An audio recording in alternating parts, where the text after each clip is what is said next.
لا شريك له ولا وزير له ولا معين له ولا مشير له ولا مكازم له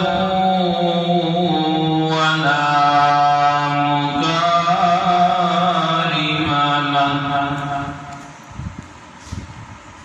ولا مكازم له ولا مكارم له ولا جد له ولا ند له ولا مثل له ولا مثال له. أما بعد فأعوذ بالله من الشيطان الرجيم. بسم الله الرحمن الرحيم.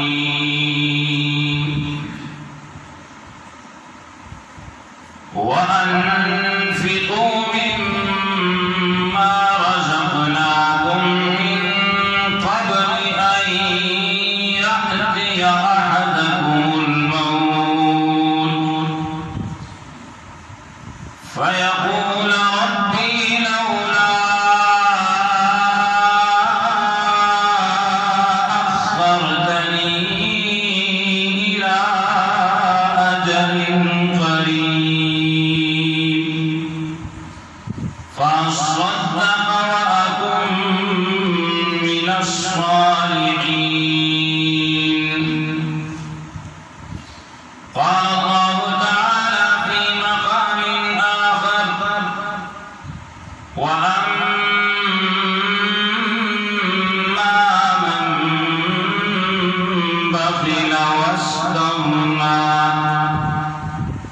وكذب بالحسنى فسنيسره للعسرى.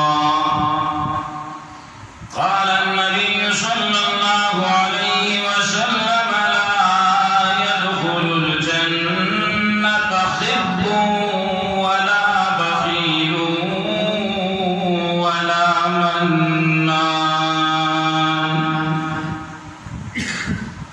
قال النبي صلى الله عليه وسلم: السخي قريب من الله وقريب من الجنة قريب من الناس بعيد من النار.